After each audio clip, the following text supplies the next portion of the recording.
Affected consistency से अगर हम अनअफेक्टेड कंसिस्टेंसी तक जा सकें, यानी कि मेरे को रिजल्ट मिले या ना मिले, मेरा अधिकार कर्म करने में, और अगर मैंने उस पर पूरी एनर्जी डाल दी तो मुझे कोई जिंदगी में हरा नहीं सकता। कि सक्सेस है या फेलियर है, दोनों सेमीफाइनल है, अभी फाइनल बाकी है। आप सफल हो गए, नहीं, फाइनल बाकी है। आप विफल हो गए, नहीं, फाइनल बाकी है। तो फाइनल को ढीला ढाला खेलते हैं या जोर लगा के खेलते हैं? पूरी जान डाल देते हैं। जिस दिन आपको ये समझ में आ गया ना कि हर रिजल्ट सेमीफाइनल है, तो आप अगले में और जान लगा देते हैं।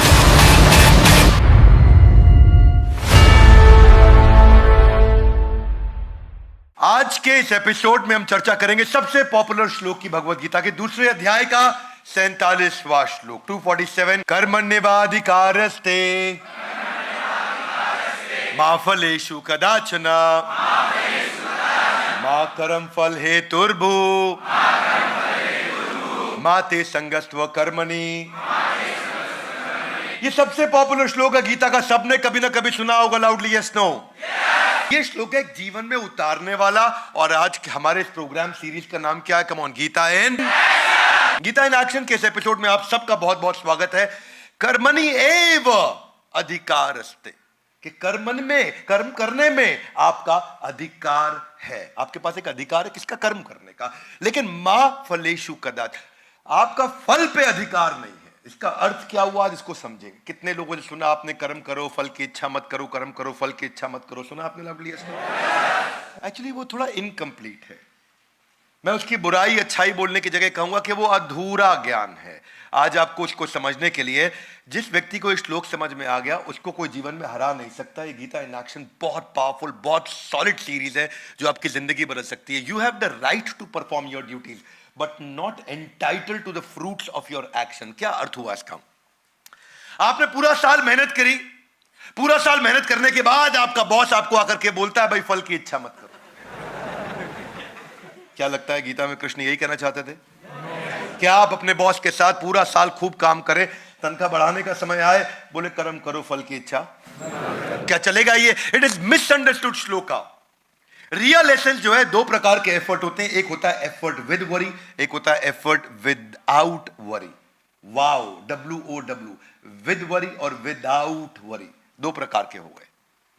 कौन सा बढ़िया है, चिंता युक्त या चिंता मुक्त? देखिए, इसको ना एक फॉर्मूला से समझते हैं हम लोग। एक होता है अफेक्टेड कंसिस्टेंसी और एक होता है अनअफेक्टेड कंसिस्टेंसी।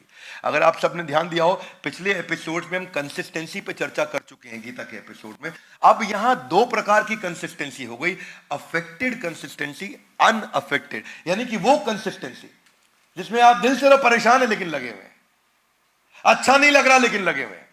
और एक अनअफेक्टेड कंसिस्टेंसी, ये बहुत ऊपर की स्टेज। ये 4 स्टेज होती है, मैं स्टेजेस समझाऊंगा आपको, पर उससे पहले अगर श्लोक का सार समझना, इसको फॉर्मूला से समझो। जरा हाथ आगे लाइए, बोलिए condition plus action is equal to new reaction. Condition मतलब आपके आसपास परिस्थिति क्या है, एक्शन मतलब आप क्या एक्शन लेते हैं। जब ये दोनों जुड़ते हैं तो एक नया रिएक्शन मिलता है। इसका अर्थ क्या हुआ? रियलिटी आपके आसपास क्या है, मेंटालिटी आपके अंदर क्या है कि आप क्या एक्शन लेते हैं। जब रियलिटी और मेंटालिटी मिल जाती है तो न्यू पॉसिबिलिटी आती है।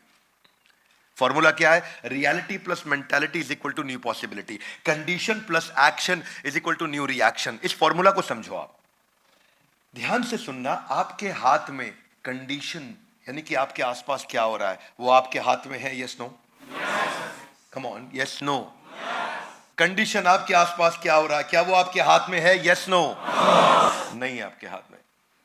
यानी कि कंडीशन आपके हाथ में नहीं है, आपके हाथ में क्या है? एक्शन है। अगर कंडीशन की चिंता करते रहे और एक्शन ठीक नहीं लिया तो न्यू रिएक्शन आपके कंट्रोल में कभी नहीं आ सकता। दो चीजें इस फॉर्मूला में, condition plus action is equal to new reaction. ना तो कंडीशन आपके हाथ में है, ना न्यू रिएक्शन यानी कि रिजल्ट, वो भी आपके हाथ में नहीं है। क्या अर्थ हुआ? Reality plus mentality is equal to new possibility. ना रियलिटी आपके हाथ में है, ना न्यू पॉसिबिलिटी आपके हाथ में है। आपके हाथ में केवल एक्शन है। लाउडली गाइस, कम ऑन, क्या है? केवल एक्शन है। इसीलिए इसको क्या बोलते हैं? Gita in action. कृष्ण यहां यही समझा रहे हैं कि ना तो रिएक्शन आपके हाथ में, ना न्यू पॉसिबिलिटी आपके हाथ में है। आपके हाथ में क्या है? एक्शन। एक्शन आपके हाथ में है। वही कृष्ण ने समझाया कि केवल इसी पे फोकस करो कि जब जब आप रिजल्ट की चिंता करते हो, don't get attach to the result. Result मतलब जो एंड आउटकम है, जो एंड आउट, जो बीच बीच में मिलता रहेगा आपको, एंड आउटकम मतलब बार बार मिलेगा। आपको चिंता किसकी करनी है? पर्पस की। जीवन का लक्ष्य क्या है? पर्पस की। पर्पस पे लगा रहूंगा। मैं आज आपको एक फॉर्मूला देता हूं, इसको बोलते हैं यूपीएससी फॉर्मूला, जो भगवान ने समझाया। यूपीएससी की तैयारी करी है किसी ने?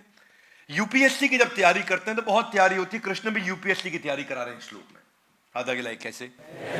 यहां यूपीएससी का अर्थ है unaffected, peaceful, stable concentration. UPSC हाथा गिलाई है, अनअफेक्टेड, दिल में है पीसफुल, स्टेबल कॉन्सेंट्रेशन, ये है यूपीएससी। ये बड़ी गहरी बात है भैया, इसको समझो। अनअफेक्टेड का मतलब क्या हो गया? मेरी कुछ भी परिस्थिति है, आसपास कोई भी कंडीशन है, अनअफेक्टेड, पीसफुल, स्टेबल कॉन्सेंट्रेशन। मैं लगा रहूंगा, लगा रहूंगा, लगा रहूंगा, लगा रहूंगा, लगा रहूंगा, लगा रहूंगा। वहां कृष्ण बोल रहे हैं आपके हाथ में केवल एफर्ट है, रिजल्ट आपके हाथ में कभी भी नहीं होगा। हाँ, आपने कभी भी बुद्धिस्ट मॉन्क या कभी साउथ ईस्ट एशिया में जो मॉन्क होते हैं, जब उनकी मॉनेस्ट्री के अंदर तीरंदाजी की प्रैक्टिस होती है, जरा मेरी बात को ध्यान से सुनना, वो जब तीर चला रहे होते हैं, आप तीर छोड़ने के बाद सामने मत देखो डार्ट पे वो कहां जाके लगा है, उनके चेहरे को देखो। उनके चेहरे को देख के अगर बुल्स आए हुआ है तो भी पता नहीं चलेगा, और तीर अगर बाहर निकल गया तो भी पता नहीं चलेगा। चेहरे को देख के समझ में नहीं आता उनके। वो इतना स्टेबल, इतना पीसफुल है। उसने तीर चलाया, छोड़ा, ठक, बाहर निकल गया, डिस्टर्ब नहीं है। दोबारा तीर चलाया, फिर छोड़ा, 100 में से 100 बुल्स आए, डिस्टर्ब नहीं है, वैसे का वैसा है। एक्साइटेड नहीं है, डिस्टर्ब नहीं है। वो कंसिस्टेंट है, अनअफेक्टेड है, और पीसफुल है, और कंसिस्टेंट एक्शन लेता रहता है। ये वाला जो माइंडसेट कृष्ण ने यहां पे दिया है, सक्सेस हो या failure, always remain same. This is the only formula to reduce your pain. It is the only formula to reduce your pain. देखो 4 प्रकार के एक्शंस हैं। सबसे नीचे कौन सा है? सबसे नीचे है कंसिस्टेंट इन एक्शन। ये क्या होता है कंसिस्टेंट इन एक्शन? ये कंसिस्टेंटली कोई एक्शन ही नहीं लेगा, ये बैठा रहता है, देखता रहता है, अरे ये हो गया, अरे वैसा ऐसा। ये 0 आउट ऑफ 100 है। कम ऑन, क्या है ये? 0 आउट ऑफ 100। मेरी कंपनी के अंदर एक एम्प्लॉई 30,000 रुपए महीने पे ज्वाइन किया 5 साल पहले, और मेरी एक और इसी कंपनी के अंदर एक और एम्प्लॉई 60,000 रुपए महीने पे ज्वाइन किया 5 साल पहले। ये 60,000 रुपए महीने वाला आज 5 लाख रुपए महीने पे पहुंच गया, लगभग 6 लाख रुपए महीने पे पहुंच गया, और वो 30,000 रुपए वाला अभी 60,000 रुपए महीने पे पहुंचा। यानी कि 5 साल में इसकी तनख्वाह हुई 2 गुना, और 5 साल में उसकी तनख्वाह हुई 10 गुना। दोनों में कुछ ना कुछ फर्क होगा। क्या मेरी बात समझ आ रही है लाउडली? इनमें फर्क क्या है? फर्क यही है, जो सबसे नीचे वाला है ना, वो कंसिस्टेंट इन एक्शन, वो कोई एक्शन नहीं लेता है। इससे ऊपर वाला कौन है? वो कौन सा? Inconsistent action. इनकंसिस्टेंट मतलब स्टेबिलिटी नहीं है, एक्शन लेगा। जब सब अच्छा चल रहा है एक्शन लेगा, सब अच्छा खराब चल रहा है एक्शन लेना बंद कर देगा। बरसाती मेंढक, बरसात आएगी फुदकने लगेगा, नहीं आएगी बैठ जाएगा अंदर। ये वो है सर्कमस्टेंशियल मैनेजर। सर्कमस्टेंस अच्छे हैं, बहुत एक्साइटेड है, सर्कमस्टेंस खराब है, डूब गया, कुछ नहीं करेगा। ये है 33 आउट ऑफ 100। क्या है? इनसे और ऊपर चलो, वो कौन से हैं? Affected consistent action. यानी कि एक्शन लेता रहेगा, लेकिन अंदर से किल किल करता रहेगा, डिस्टर्ब होता रहेगा। अरे देखो यहां कोई मेरी सुनता नहीं, लेकिन लगा रहेगा। अरे देखो मेरे को तंग कर रखा, लेकिन लगा रहेगा। बदतमीज लोग हैं, यहां लगा रहेगा। नौकरी छोड़ के नहीं जाएगा, लगा रहेगा। पर हर समय बॉस को आजू बाजू गाली भी देता रहेगा, लगा भी रहेगा। हर समय आसपास, आपने देखा कई बार कुछ घर में पति पत्नी के बीच में ऐसा ही होता है। क्या रहता है उनका? अफेक्टेड है, आपस में बहुत डिस्टर्ब है, लेकिन कंसिस्टेंट है। क्या बोलती है पत्नी? तुमको तो कब का छोड़ दिया होता है, तो बच्चों के कारण तुम्हारे साथ रह रही हूं। हाँ? ये तो बच्चों के कारण तुम्हारे साथ रह रही हूं। ये क्या है? अफेक्टेड, डिस्टर्ब है, लेकिन कंसिस्टेंटली लगे हुए हैं। रहना इसी के साथ है, क्या करें। हाँ? मेरे को तो पंडित जी ने पहले ही बता दिया था, शादी से पहले मेरा राजयोग था। हाँ? क्या? डिस्टर्ब है, लेकिन लगे हुए। ठीक है, बेटर है। 66 आउट ऑफ 100 है। 0 out of 100, 33 out of 100, 66 out of 100। पर कृष्ण ने क्या बताया? ना, ये सब नहीं बताया। उन्होंने बताया अनअफेक्टेड। मेरे साथ अच्छा हो रहा, अनअफेक्टेड, बुरा हो रहा, अनअफेक्टेड, कमल का फूल कीचड़ में रहता है, कीचड़ में पैदा होता है, कीचड़ में ही जीवन बिता देता है, लेकिन इतना सा भी कीचड़ अपने को छूने नहीं देता। उस पर पानी गिर जाए नीचे गिर जाएगा, कीचड़ गिर जाए नीचे गिर जाएगा, कमल के फूल पे छू नहीं सकता। उसको बोलते हैं अनअफेक्टेड कंसिस्टेंट एक्शन। ये है जो आज चर्चा कर रहे हैं भगवद गीता के श्लोक में। क्या मेरी बात समझ आ रही है आप लोग को? इसका अर्थ क्या है? इसके अगले श्लोक में, दूसरे अध्याय के 48वें श्लोक में कृष्ण कहते हैं सिद्धा सिद्ध यो समो भूत्वा समत्वम योग उच्यते। आप आगे मत बढ़ो, आप मेरे साथ रहो, बाद में आराम से देखना। यहां क्या कहते हैं? सिद्धा सिद्धियो समो भूत्वा, कि सिद्धि असिद्धि, सिद्धि मतलब सफलता, असिद्धि मतलब सफलता नहीं मिली, समो भूत्वा समान परिस्थिति से एक्शन लेता रहेगा, डिस्टर्ब हो ना हो।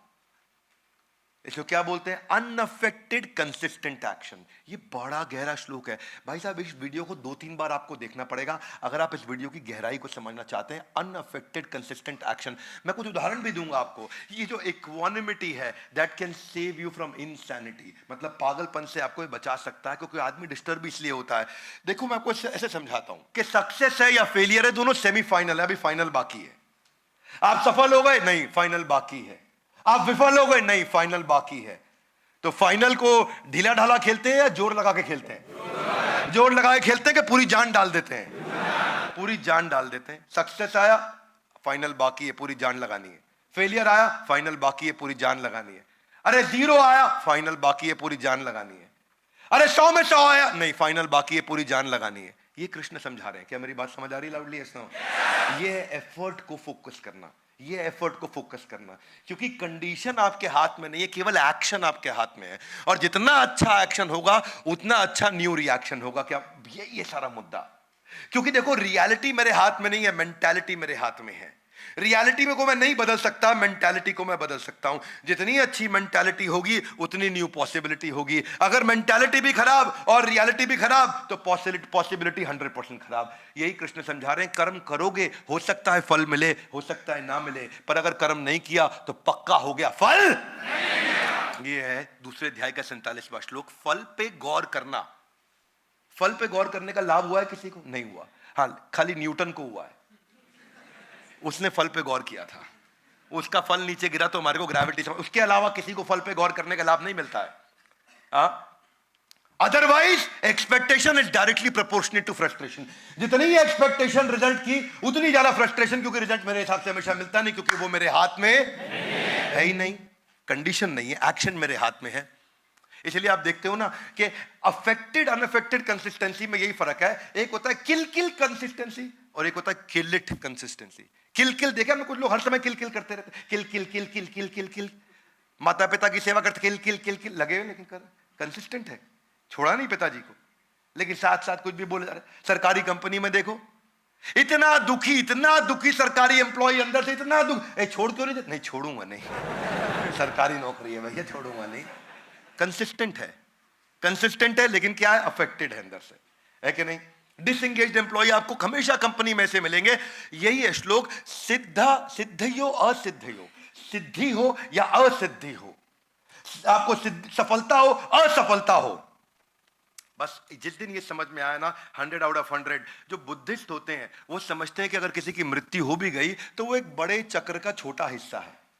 वो बड़ी से बड़ी चीज से भी कभी डिस्टर्ब नहीं होते। ये है UPSC, unaffected peaceful consistent action. Come on, one more time, unaffected peaceful consistent action.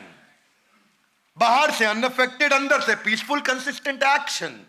यह है गीता इन एक्शन। शबरी जो थी वो कितना सुंदर उदाहरण है इसका। हाथ अगला, कैसे? देखो, ऐसे कि ऋषि मातंगा जो थे, जब उनका देहांत होने लगा तो वो शबरी को बोल के गए कि वेट करना, प्रभु राम तुमसे मिलने के लिए आएंगे। शबरी बोली अच्छा। शबरी बोली ठीक है, मैं तैयारी करती हूं। वो ये नहीं बोली कब दर्शन होंगे, कब आएंगे, कोई डेट बता के गए नहीं, टाइमलाइन दे के गए, कैलेंडर ब्लॉक कराया नहीं, महीना बताया किस महीने में आएंगे, साल बताया नहीं। शबरी 4 चीजें रोज करती। सड़क को धोती, उस पे फूल गुलाब के पत्ते बिछाती, आरती की थाली तैयार करती और उनके लिए भोजन फल इत्यादि तैयार करके रखती। आज प्रभु राम आएंगे, आज प्रभु राम आएंगे, आज प्रभु राम आएंगे। 1 साल, 2 साल, 3 साल, सड़क धोई, फूल बिछाए, आरती की थाली तैयार करी, फल फूल रख लिए। सड़क धोई, खूब सारे फूल बिछाए, आरती की थाली तैयार करी, फल फूल तैयार की, 4 काम रोज करे। इसे क्या बोलते हैं? अनअफेक्टेड। नहीं आए, आए कोई बात नहीं, विद और विदाउट कोई बात नहीं। क्या है? Unaffected peaceful consistent action. और वही अनअफेक्टेड पीसफुल कंसिस्टेंट एक्शन 40 साल के बाद अचानक उनको 2 आदमी दूर से आते हुए दिखाई दिए, और उस दिन शबरी ने देखा और वो उछल पड़ी, बूढ़ी शबरी, और भागी कि मेरे प्रभु राम आ गए हैं। और वो 40 साल के बाद जब आए तो उनको दर्शन दिए। वो एक्साइटमेंट के अंदर जूठे बेर खिलाए, और जूठे बेर जिनको स्वयं श्री राम की स्वीकृति मिली। इसी को बोल रहा हूं, कंडीशन कुछ भी हो, जब कंसिस्टेंट एक्शन होता है तो न्यू रिएक्शन अपने आप हमारे फेवर में आ जाता है। यह है भगवद गीता का दूसरे अध्याय का 47वां श्लोक, कि सिद्धि या असिद्धि, कर्म करेंगे, हो सकता है फल मिले, हो सकता है, क्योंकि कर्मण्येवाधिकारस्ते, आपका अधिकार है कर्म करने पे, मा फलेषु कदाचन। पर इसके चक्कर में कई लोग क्या सोचते हैं? वो सोचते हैं कि भाई जब कर्म का अधिकार है, फल मुझे पता नहीं मिले नहीं मिले तो छोड़ो, कर्म करने की जरूरत नहीं। उसको भगवान ने पहले ही बोले, इस चक्कर में नहीं पड़ना भैया। क्या बोला? मां कर्म फल हेतुर्भु माते संगस्व कर्म। ये मत सोच लेना कि अब कर्म ही नहीं करूंगा। ये कृष्ण समझते हैं साइकोलॉजी लोगों की, कि रिजल्ट से नहीं आपको अटैच होना है, आपको पर्पस से अटैच होना है। महाराज भगीरथ के बारे में कितने लोग जानते हैं? सुना है नाम आपने उनका?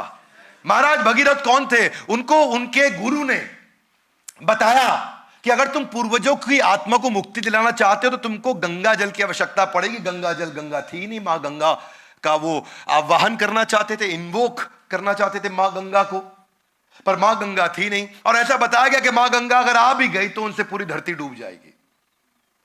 तो उन्होंने कहा मैं तपस्या करता हूं, मैं भगवान शिव को प्रार्थना करता हूं, ब्रह्मा जी अगर अपने कमंडल से गंगा को छोड़ दें तो धरती डूब जाएगी। वो तो अपनी जटाओं के अंदर भगवान शिव ने उनको समा लिया था, इसीलिए गंगा के साथ। तो वो तपस्या करने निकले और उन्होंने कई महीनों सालों साल महाराज भगीरथ ने तपस्या करी, खूब तपस्या करी, पर शिव जी आए नहीं। शिव जी आए नहीं। इसको क्या बोलते हैं? इसको बोलते हैं increased effort with every failure. One more time, come on. क्या? Increasing effort with every. इसको क्या बोलते हैं? इसको बोलते हैं इंक्रीजिंगली अनअफेक्टेड कंसिस्टेंट एक्शन। मतलब हर बार कंसिस्टेंट एक्शन लूंगा, लेकिन अगली बार और ज्यादा लूंगा, फेल हो गया और ज्यादा लूंगा, फेल हो गया और ज्यादा लूंगा। कई महीनों तक तपस्या करने के बाद फिर भगवान शिव नहीं आए, कई सालों की तपस्या करने के बाद नहीं आए, उन्होंने तपस्या बढ़ा दी। अब एक अंगूठे के बल पे खड़े हो गए महाराज भगीरथ, और एक अंगूठे के बल पे खड़े होकर तपस्या करने लगे। भगवान शिव प्रसन्न हुए, वो आए, उनकी कठोर तपस्या के कारण माँ गंगा यहाँ आ सकी। इसीलिए आज भी उनके इस प्रयास को भगीरथ प्रयास के नाम से जाना जाता है। इसको बोलते हैं इंक्रीजिंगली अनअफेक्टेड कंसिस्टेंट एक्शन। जिस व्यक्ति ने ये साइंस को पकड़ लिया, ऐसे व्यक्ति को कोई फेल ही नहीं कर सकता, क्योंकि वो फेल कभी होता ही नहीं है। हमारे साथ बड़ा भारत शो में इंस्पेक्टर जनरल उत्तर प्रदेश के, जिनके ऊपर एक वेब सीरीज भी बनी थी एमएक्स प्लेयर पे, वो आए थे। कोई बताएगा क्या नाम था उनका? हाँ, आईपीएस नवनीत सिखेरा। आईपीएस नवनीत सिखेरा ने क्या बोला वीडियो के अंदर? कि मेरे को माइक टाइसन बॉक्सिंग में नहीं हरा सकता। बोले क्यों नहीं हरा सकता? बोले क्या करेगा, ज्यादा से ज्यादा मार देगा, मैं गिर जाऊंगा, अस्पताल चले जाऊंगा। हारा नहीं मैं, ठीक हो जाऊंगा, फिर खड़ा हूं, दोबारा लड़, फिर मारेगा, गिर जाऊंगा। हारा नहीं मैं, गिरा हूं, फिर खड़ा हो जाऊंगा ठीक होने के बाद, आप मार के दिखा।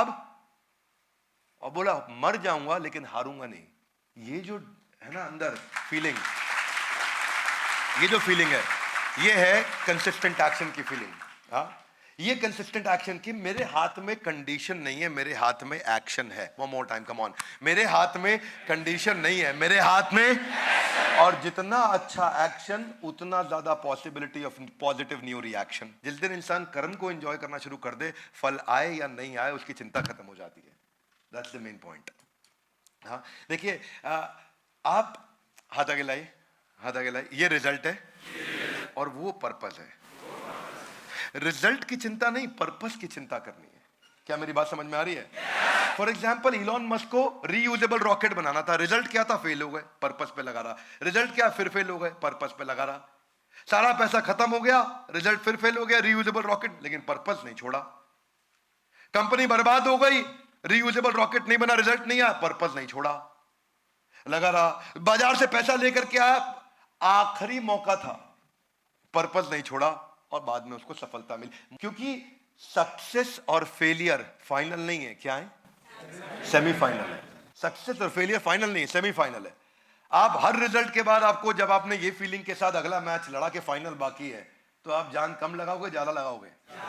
देखो एक मेरी बात सुनो, हाथ आगे लाइए। Condition, action, new reaction.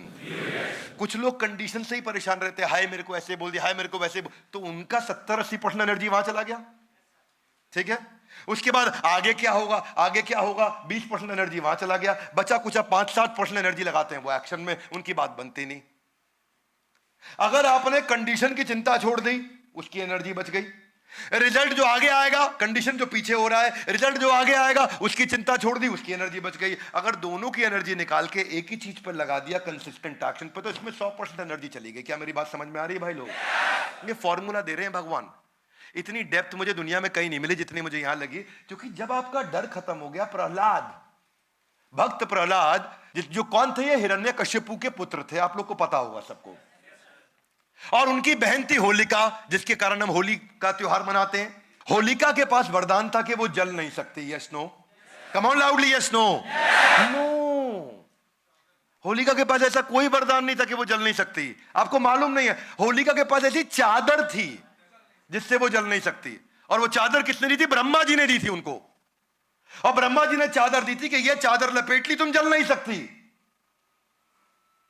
अब हिरण्यकशिपु ने कहा, हाथ आगे लाई, ओ प्रहलाद को बिठा देते हैं इनकी गोद में और आग लगा देते हैं होलिका को। शॉल ओढ़ी होलिका ने, प्रहलाद को गोद में बिठाया। प्रहलाद को फियर नहीं है, मैं यही समझा रहा हूं इतनी देर से। उनको डर नहीं है, इतना सा भी डर नहीं है मैं जलूंगा। ओम नमो भगवते वासुदेवाय, वो अपना प्रार्थना कर रहे हैं, मंत्र जाप कर, उनको कोई डर नहीं है। और हुआ क्या? अब विष्णु को टेंशन। विष्णु बोले ये मेरा जाप कर रहा है, अगर मैं होलिका को जला दूं, इनको बचा लूं, तो ब्रह्मा जी को टेंशन हो जाएगी, भाई आप सीनियर हो तो आप मेरे साथ ऐसा करोगे, मेरे वरदान को क्यों तोड़वा दिया? क्या मेरी बात समझ आ रही है? जो सीनियर होता है वो इंटेलिजेंट होता है, वो अपने से जूनियर की बेइज्जती नहीं होने देता। तो भगवान विष्णु ने क्या किया? 2 मिनट रुको, ब्रह्मा जी आप टेंशन मत लेना, मैं देख रहा हूं कि आपकी नजर है, आप टेंशन मत लेना।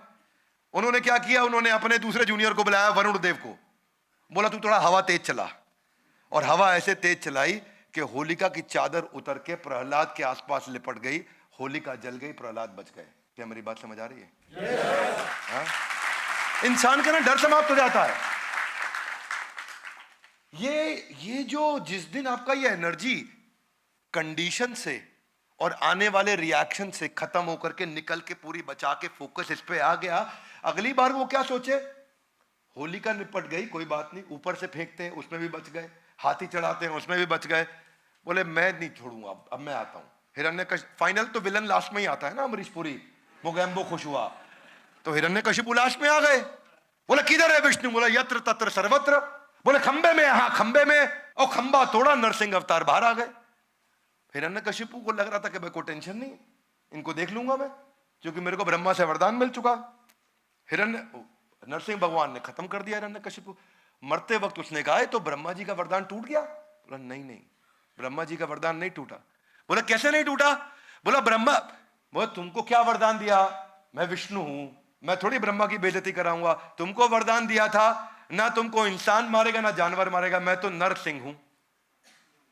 बोलो और क्या वरदान था? क्योंकि ब्रह्मा जी के पास गए, बोले मुझे अमर बना दो। बोला अमर तो मैं खुद भी नहीं हूं, तुम्हें क्या बनाऊंगा? बोला ऐसा करो ना मैं दिन में मरूं ना रात में मरूं, बट नो प्रॉब्लम, ये वरदान ले लो। बोला ना अस्त्र मारे ना शस्त्र मारे, नो प्रॉब्लम, ये वरदान भी ले लो। ना घर के अंदर मरूं ना बाहर मरूं, बोला ये वरदान भी ले लो। बोला ना आकाश में मरूं ना जमीन पे मरूं, ये वरदान भी ले लो। तो सारे के सारे उनको वरदान दे दिए, ना सुबह मरूं ना रात को मरूं, ये वरदान भी ले लो। नरसिंह भगवान आए, उन्होंने क्या किया? उन्होंने ना घर के अंदर मारा ना बाहर मारा, चौखट पे मारा, ना अस्त्र से मारा ना शस्त्र से मारा, नाखून से फाड़ दिया। ना इंसान आए ना जानवर आए, नरसिंह अवतार में खुद आ गए। और क्या बोले कि ना उनको आकाश में मारा ना जमीन पे मारा, अपनी गोद में बैठा के मारा। तो उन्होंने ब्रह्मा जी का सारा, मतलब ये नहीं कि ब्रह्मा जी ने कोई कमिटमेंट कर दी ईमेल पे तो वो कमिटमेंट गलत हो गई, उन्होंने ब्रह्मा जी की कमिटमेंट भी प्रोटेक्ट कर दी और काम भी निपटा। मैं प्रहलाद जी के बारे में कहना चाहता हूं कि अटैचमेंट जिस समय एफर्ट में होता है और रिजल्ट से आदमी डिटैच होता है तो फियरलेस हो जाता है। ये आपको अगले एपिसोड में समझ में आएगा। जिसकी जिंदगी में इतना सा भी डर हो ना, वो अगला एपिसोड सुन लेना। महाराज हरिश्चंद्र के बारे में कितने लोग जानते हैं? नाम सुना है आपने महाराज हरिश्चंद्र का? किसके लिए बोला जाता है हरिश्चंद्र बन रहा है? किसके लिए? सत्यवादी थे, ऋषि विश्वामित्र थे। उनको पता चला हरिश्चंद्र जी के बारे में, बोला मैं देखता हूं, मैं इनकी परीक्षा लेता हूं सत्यवादी की। रात को महाराज हरिश्चंद्र को सपने में आया कि विश्वामित्र मुनि आए हैं और उन्होंने मुझसे पूरा साम्राज्य दान में मांग लिया है, पूरा साम्राज्य दान में मांग लिया है। सुबह विश्वामित्र मुनि आ भी गए। बोले मैं तो कल आपको सपने में देखा था कि आपने मेरा पूरा साम्राज्य मांग लिया। बोले मुझे मालूम है, अब दे दो मुझे पूरा साम्राज्य, आपका सपना पूरा होना चाहिए। बोला जो आ गया महाराज, पूरा साम्राज्य उनको दान में दे दिया ऋषि विश्वामित्र को। आसान थोड़ी है, पूरा साम्राज्य दान में दे दिया। बोले साम्राज्य ठीक है, मैं तो ऋषि हूं, भिक्षा भी लूंगा ना। बोला ठीक है। बोले भिक्षा में क्या चाहते हैं? बोले भिक्षा में कुछ धन चाहिए मुझको। बोले देता हूं। कहां से दोगे? जब पूरा साम्राज्य, पूरी ट्रेजरी, पूरी मैन पावर, पूरा मैनेजमेंट, पूरा महल, पूरी प्रॉपर्टी सब मेरे नाम हो ही चुकी है, तो तुम कहां से दोगे? अब बोले कोई बात नहीं, रुकिए, मेरी पत्नी और मेरा बेटा मेरा है। उन्होंने अपने बेटे को एक दूसरे राजा के यहां बेच दिया, अपनी पत्नी को एक ब्राह्मण के यहां बेच दिया और खुद को शमशान घाट के चंडाल के पास जाके बेच दिया। और बेचने के बाद जो एक मुश्त रकम मिली, अब कभी तनख्वाह नहीं मिल सकती, बेच दिया अपने आप को, पर जो रकम मिली वो जाके ऋषि विश्वामित्र को दी। वो बहुत खुश हुए। राजा हरिश्चंद्र चले गए। अब ना उनके पास पुत्र क्योंकि वो भी बेच दिया गया, ना उनके पास पत्नी क्योंकि वो भी बेच दी गई, ना उनके पास अपना खुद की स्वतंत्रता क्योंकि वो अपने आप को भी बेच चुके थे शमशान घाट में, वहां मुर्दा लाशों को जलाने के लिए।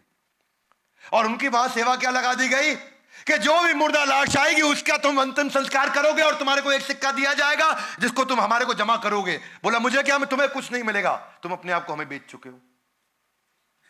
अब वो राजा दूसरा जहां उनका बेटा काम किया करता था, कई महीनों तक वहां काम करता रहा, सालों तक करता रहा, उसको बदले में कुछ नहीं मिला। पत्नी ब्राह्मण के यहाँ काम करती रही, उनको कुछ नहीं मिला।